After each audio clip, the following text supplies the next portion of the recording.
It's your boy, Jeff Jones. You know me, the upset specialist, Thomas Boykin. Yeah. Always and forever, who? Mr. Mike Jones. And this is 234 Sports Talk. Let's talk about it, fellas. Let's Let's talk talk about about it. it. All right, Kevin Durant was traded today from the Brooklyn Nets to the Phoenix Suns. Now, this is the breakdown.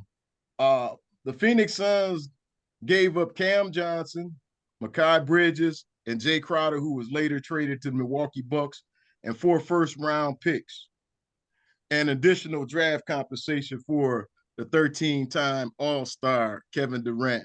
But how do you guys feel about this trade? Do you feel that it makes Phoenix a threat in the West?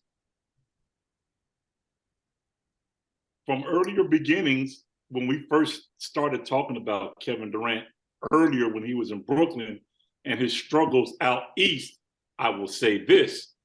Welcome home, Kevin Durant. Now you're back playing West Coast ball. What you always like playing, West Coast ball. Now we can get it. Even though, don't get it wrong, Kevin Durant was averaging almost 30 points a game before the trade. So he's still rolling. Now he just has the luxury of, to me, a better point guard. Because CP3 is more, CP3 can score when he has to, but he's not, that's not his thing. His thing is setting people up and maximizing people in their right position. So in that essence, Phoenix now becomes a threat. Because now they have a guy that can for real score the ball all over the place. So yeah, I think 100% Phoenix becomes a viable threat. Definitely. What you say on it, Mike J? Yes, I agree, man. Phoenix definitely become a threat. And I was looking at some of the broadcasts, once the trade had come through, that they was kind of picking Phoenix to be a favorite, man, to come out the West. But I'm not for sure about all that. But yeah, Kevin Durant, man, he's back home in the West, man. Like I said, he can maneuver around a little bit better out that way.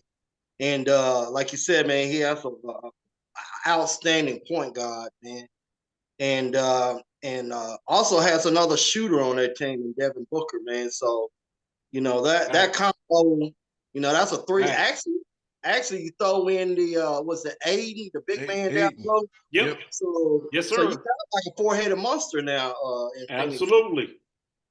Yeah, I think that was a very good trade, man. That was very smart, man. And Absolutely. I was thinking, wasn't that talks of Phoenix earlier in the season, in the off season, that Durant was wanting to go there or something like that? I thought Yeah. I Yeah. I thought I heard that trade before. Yeah, there was speculation earlier that Phoenix wanted to get him there. So now it's more than a notion. He's actually there. So it works. I think the Suns will be better for it. I think they'll be more back into championship contention.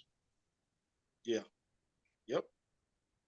So yeah, and looking at that lineup, you guys touched on it: Devin Booker, Chris Paul, Kevin Durant, DeAndre Ayton. That's a problem, but I think that as far as the bench goes, that bench probably won't be as deep, but I That's think they'll the make issue. some noise. That's still going to be an issue. The bench is still going to be an issue because a lot of your teams that are your Golden States, your Memphis Grizzlies, these guys go more than 6 deep. So you gotta have something to match the bench, and that's still going to be an issue. But however, the starting five is going to be much improved, much improved. Yep. Well, on the flip side, fellas, when we look at it, Brooklyn, we know earlier traded Kyrie Irving to the Dallas Mavericks. How do you guys feel about that trade? Do you believe that Luka and Kyrie can coexist together? That's going to be a tough one because both of them require the ball in their hands. And Luka's proven on a day in, day out basis that he's going to be there every game. Kyrie, still has to show me he can play an 82-game season. He, as they pointed out on, I forget what talk show I watched, during his tenure at Brooklyn, he only played in 40% of his games in Brooklyn. That's not going to get it done. And I guarantee you Mark Cuban ain't going to have it because he's the one paying all the money. So I guarantee you Mark Cuban is going to sit him down and listen, dude, you're going to play more than 40% of them games or you ain't going to get paid, point blank. Luka's already proven the point that Luka's already shown he's already down for the long haul. You don't hear about Luka getting time off or rest or he got this going on, he got that going on. Luka comes to play ball. So for me, this is all going to be on what Kyrie wants to do. Do you want to play for real and make yourself a threat? Or do you want to just show up and just be like, I play for the Mavericks now? We'll see. We'll see what happens. But if they are able to coexist, they pose a problem with putting up a lot of numbers. A lot of numbers. Maybe not so much defensively, but offensively, them cats are going to put up some numbers, I'm trying to tell you. What you got on them, MJ? Yeah, I was listening to Draymond Green earlier today, and he was like, man, he said, that's going to be ugly. He said, and I don't mean it in a bad way. He said, that's going to be ugly. He said, Luka and Irving playing together, he said, they're going to be a problem. He said, they going to be a problem for teams to stop. He said, like you said, same thing you just said, Thomas, both of them, like to have the ball in their hand. But I think they are two professionals, man. I think that won't be an issue. The one thing, like you said, I agree with you on, Thomas, is where is Kyrie Irving? Where is his heart at? Where is his head at towards playing basketball? We know he's a talent. Do he really want to play basketball, man? Something keeps telling me, man, and I hope I'm wrong. Something tells me he's gonna be one of them guys that's gonna retire early. I think he has too much going on in his head or something, man. But if it's all about basketball, man, that definitely was a pretty good trade in itself, as well. And on the flip side of that, man, I kind of feel bad for New Jersey. They always trying to, buy some players, and it just never seems to work out for them, man. But they have a young nucleus there at New Jersey that they can build up, like Boston has done. And so I think parting ways with Kyrie and Kevin Durant was a good thing for the organization of New Jersey. I think now everybody got somewhere, they're glad to be at, I guess. So yeah, I think it'll work out in Dallas. Okay, so well, speaking of Brooklyn, Mike Jones, Brooklyn acquired first round picks in 2023, 2025, 2027, and 2029, and then the first round pick swap in 2028 from Phoenix. And they also acquired 5 second-round picks from the Milwaukee Bucks after trading Crowder over to the Bucks after that deal. So they have they have a young nucleus, like you said, but they have a whole lot of picks. You think these guys will be able to put something together eventually? I think they'll eventually get it together. They have with all those picks, they have an ability to build a long-term winning franchise. I still think you're going to have to pull in some kind of veteran leadership. You might not go to the Durant stature or the Kyrie Irving stature or the James Harden stature, but you got to get somebody there that's going to guide the reins a little bit for the young guys to understand when we're running sets and we come into these situations, this is what we can run. But long range, though, as a whole, it's gonna be great days coming for the New Jersey Nets. I mean the Brooklyn Nets. It's gonna be good days coming. they're gonna build a large nucleus of young talent that can run for a while. I think they'll be just fine. What you got on MJ? Yeah, I was thinking back when Chris Paul went to Phoenix, man. He was an old head, and then you had all these young guys, man. That was the piece that kind of actually pushed them up a level. Yep. And so I agree with you, man.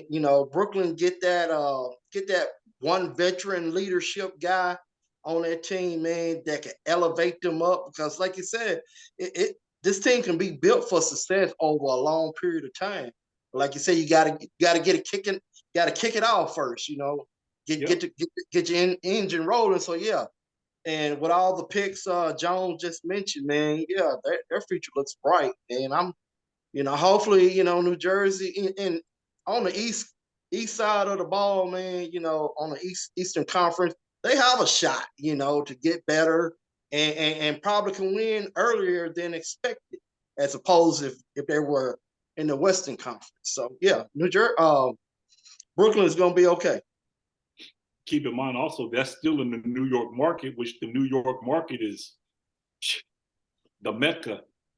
It's huge. The New York market itself in marketing is huge. So they have an opportunity to skyrocket big time.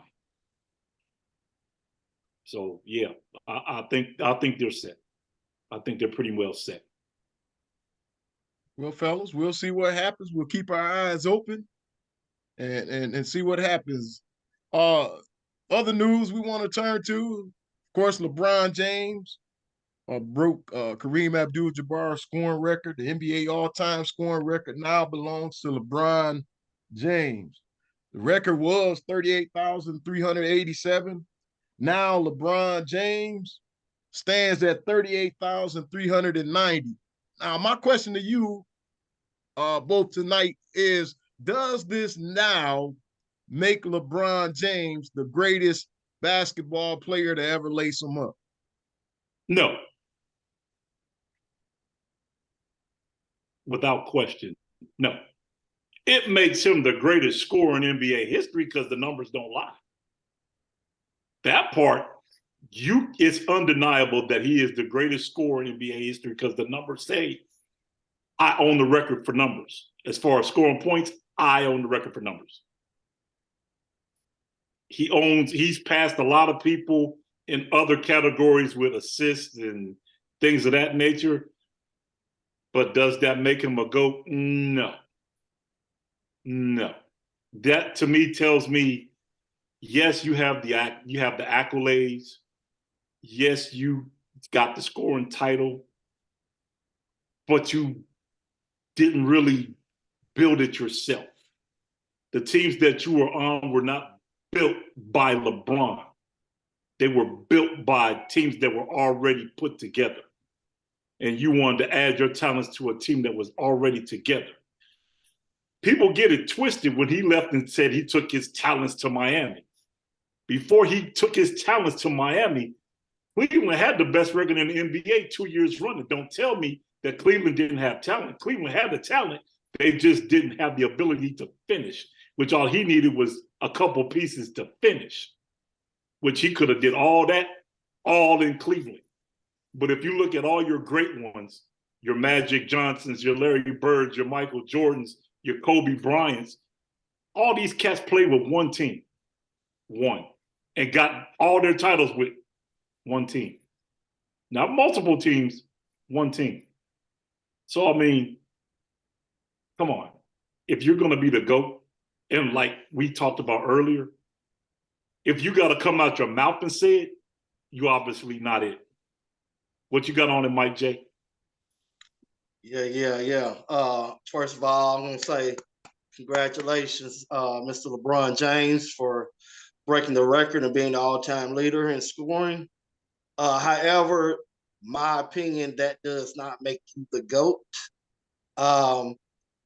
Like you said, Thomas, the numbers don't lie.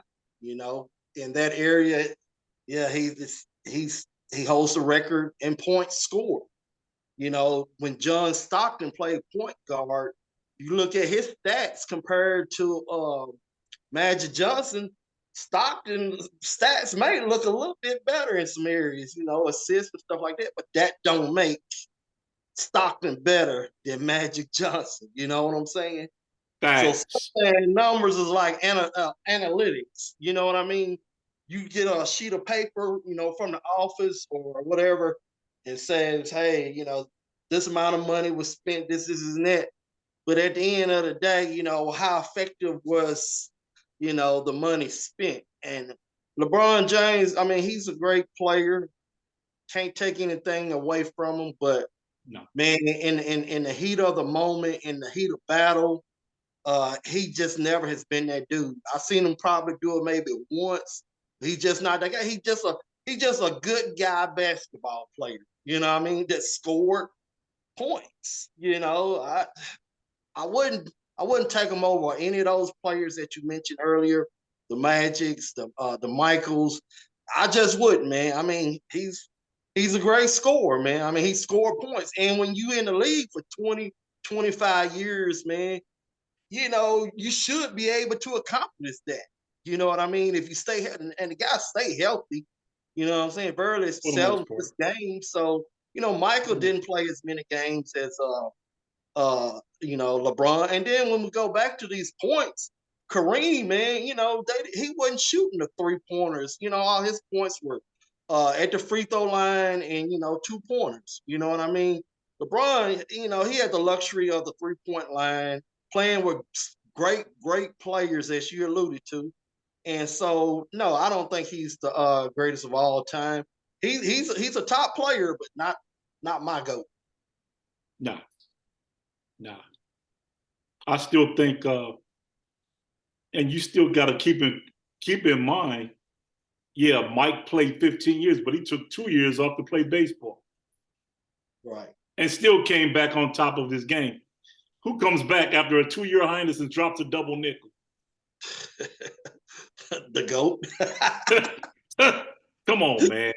Then pull his old number out the rafter after he comes back and hits drop a double nickel. Don't make the playoffs, come back 2 years after that and win 3 more titles. Not 1, not 2, not 3. Come on now. Plus, I like, as a winning percentage, yeah, I give credit where credit is due. To make the finals 10 times, that's incredible. That's incredible. To make the finals 10 times in this lifetime, that's incredible. But if you're the GOAT to only win 4, well, this man, Jordan, gets to a championship and wins 6 out of 6. And then too, man, with LeBron, man, I want me a player. Now, granted, you scored all these points over all these years, but when it comes down to game time, we need this win. I can't count on you, bro. I can't count on you, brother. I don't even want you to have the, I mean, I want you to have the ball, but you seem to shy away from it. You know what I'm saying? That's not who you are. And to me, that has to factor in being a GOAT. You know what I'm saying? You coming down there, you making your teammate. Now, granted, he throws the ball here and there, and that's cool. He gets other people involved, you know. But can you just will your team to a victory? And I say, from what I've seen over the years, I don't think so. Maybe a little bit when he was younger, but as he's gotten older, no. No. Even when he was younger, no. That showed when they played San Antonio. He can't will a team by himself. No. No. Whereas, keep this in mind.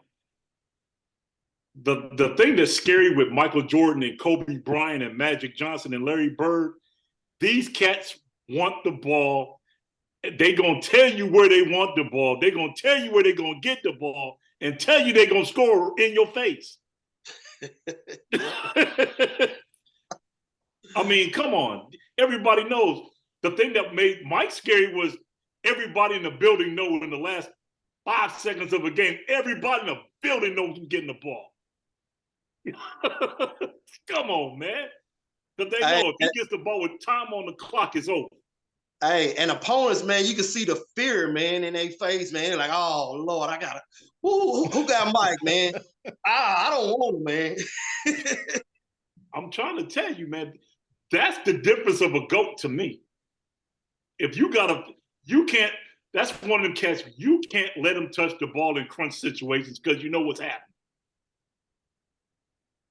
You can let LeBron, if I make LeBron take a jump shot, I did my job. Mm-hmm. Yep. If he makes it, well, he makes it. Because I've had guys that try to argue me that LeBron James is a better three-point shooter than Steph Curry. I'm like, you're daydreaming. Yeah. Not even close. You're daydreaming, son. You're daydreaming. Wake up. Well, fellas, our last bit of business we want to talk about is Super Bowl Sunday is almost here. All right. The Eagles are favorited. I want to know, who do you guys have winning the Super Bowl, and what do you think the score is going to be? Man, listen.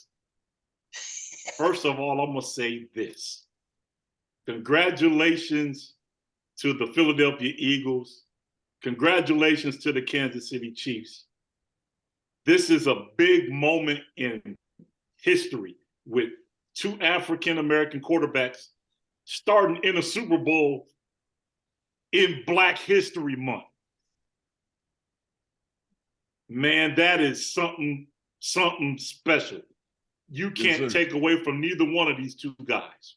They're both intelligent. They're both smart. They both know how to run their offenses. Congrats to both of them cats. But for my pick, we've given my dude not enough credit. And even with diminished weapons, the guy still gets it done. I got Mahomes winning this game. Whoa. I got Mahomes and the Kansas City Chiefs winning this game 37-30. Woo. Mike Jones. Like you said, Thomas, I'm picking back off what you said about the black guys being the quarterbacks, man, first time ever. It's been something that we fought for a long time, and that's just part of this society growing as a whole, and hopefully we can get two black head coaches coaching against each other. And man, that would be the move right there. Right. But having said all that, man, hey, I've been riding with them Eagles play. I play with them on Madden. I like their whole makeup of their team. I'm not a bandwagoner where I just jumped on. I've been liking them ever since the first game of the season, man.